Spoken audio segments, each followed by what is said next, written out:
Hello बच्चों, let's read the question. The binding energies पर nucleon for a deuteron and an alpha particle x1 and x2 respectively.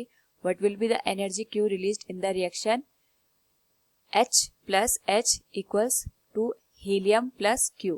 Here we have given four options. Now first of all, we will discuss here the key concept, and here the key concept is energy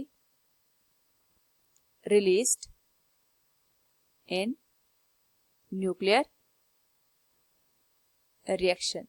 तो यहाँ पे जो nuclear reaction होती है उस particular case में due to the mass effect हमारे पास एनर्जी प्रोड्यूस होती है. हमें यहाँ पे इक्वेशन गिवन है कि जो हाइड्रोजन के एटम है या न्यूक्लियस है यहाँ पे वो कंबाइन होके हीलियम का जो न्यूक्लियस है वो फॉर्म कर रहे हैं और यहाँ पे साथ में एनर्जी रिलीज हो रही है. तो अगर हम बात करें यहाँ पे total number of nucleon of hydrogen nucleus, हमारे पास यहाँ पे दो न्यूक्लियस दे रखे हैं और दोनों में इंडिविजुअली दो दो हमारे पास यहाँ पे न्यूक्लियन है. तो टोटल हमारे पास यहाँ पे 4 न्यूक्लियंस हो गए. तो जो टोटल एनर्जी हो जाएगी इस केस में